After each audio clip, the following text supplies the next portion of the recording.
उत्तर प्रदेश विधानसभा चुनाव 2022 इतना दिलचस्प होता जा रहा है कि दिन प्रतिदिन कुछ न कुछ ऐसा सामने आ जाता है जो जनता को सोचने पर मजबूर कर देता है। सपा की दूसरी सूची जारी हो चुकी है और प्रत्याशियों के नाम भी सामने आ गए हैं, जहां एक नाम कुंडा सीट पर भी सपा ने घोषित किया है। जहां उत्तर प्रदेश के प्रतापगढ़ की कुंडा सीट पर साल 1993 से लगातार रघुराज प्रताप सिंह उर्फ राजा भैया का एक छात्र राज चलता आ रहा है। राजा भैया नाम ही चुनाव में काफी है। किसी ने आज तक राजा भैया से टकराने की सोची तक नहीं। जहां निर्दलीय प्रत्याशी के तौर पर कुंडा विधानसभा सीट से जीतते आ रहे हैं राजा भैया।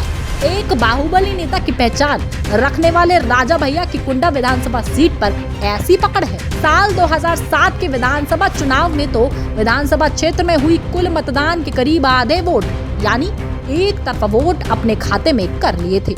पर अब बाहुबली नेता को इन चुनावों में चुनौती मिलती दिख रही है, जहां अखिलेश यादव की समाजवादी पार्टी ने 15 साल बाद राजा भैया के सामने उम्मीदवार उतार दिया है।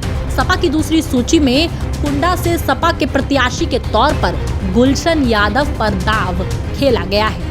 राजा भैया की टक्कर पर गुलशन यादव को चुनावी मैदान में उतार दिया गया है, जो कुंडा नगर पंचायत के पूर्व चेयरमैन भी रह चुके हैं। सपा की कल जारी उम्मीदवारों की सूची में उनकी दूसरी सूची में उनका नाम भी शामिल है। वहीं सबसे बड़ा दाव सपा ने खेला है, क्योंकि जिस गुलशन यादव को उन्होंने राजा भैया के सामने खड़ा किया है वो खुद कुंडा में राजा भैया के करीबी रह चुके हैं। 2 दशक से राजा भैया सपा के वॉक ओवर से कुंडा में जीतते जा रहे हैं, लेकिन इस बार उनकी राह कठिन।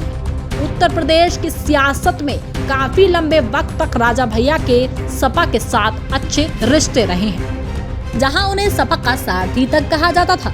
2012 में अखिलेश यादव के नेतृत्व में बनी सपा की सरकार में खाद्य व नागरिक आपूर्ति मंत्री भी रहे थे, जबकि उस साल वे निर्दलीय विधायक के रूप में चुनाव जीते थे। राजा सपा के जनक मुलायम सिंह के प्रति खास सम्मान अक्सर ही जताते रहते हैं और शिवपाल से भी उनके रिश्ते अच्छे रहे हैं। इस बार सपा से उनके पुराने रिश्ते काम नहीं आते दिख रहे हैं और सपा उन्हीं के गढ़ में ही उन्हें चुनौती देने के मूड में दिख रही है। राजा भैया को लेकर सपा व अखिलेश यादव की नाराजगी तब सामने आई जब अखिलेश यादव ने एक बयान में उन्हें पहचानने से इनकार कर दिया था।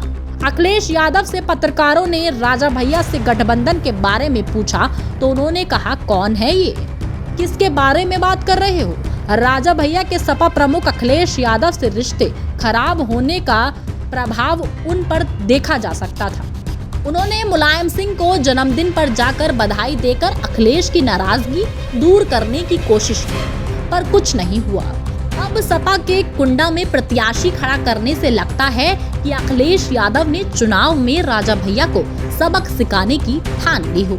बनते बिगड़ते रिश्तों में सपा के अलावा अन्य पार्टियों की बात करें तो अन्य पार्टियों से भी राजा भैया का साथ बनता बिगड़ता रहा है। वह भाजपा की कल्याण सिंह सरकार से लेकर राम प्रकाश गुप्ता और राजनाथ सिंह की सरकार में मंत्री रहे, पर साल 2002 में भाजपा नेता पूरन सिंह बुंदेला ने उन पर गठित तौर पर अपहरण और धमकी देने के आरोप लगाते हुए मामला दर्ज करवाया था। बासपा से तो उनकी काफी ठनी रही। जब मायावती मुख्यमंत्री थी तो उन्होंने राजा भैया को गिरफ्तार करवाया था। बाद में मायावती की सरकार ने राजा भैया को यहाँ तक कि आतंकवादी तक घोषित कर दिया था और राजा भैया उनके पिता उदय प्रताप सिंह और चचेरे भाई अजय प्रताप सिंह पर पोता कानून लगाकर जेल में डाल दिया था। मायावती सरकार ने उनके पिता के महल पर छापेमारी तक करवाई थी। इन सब के बीच राजा भैया की राजनीति की गाड़ी कभी रुकी नहीं, हमेशा चलती रही।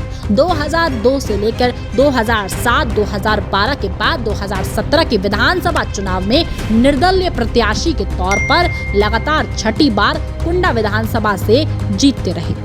साल 2018 में उन्होंने जनसत्ता दल लोकतांत्रिक नाम की अपनी राजनीतिक पार्टी बनाई। उनकी इस नई पार्टी का चुनाव आयोग ने आरी चुनाव चिन्ह दिया है।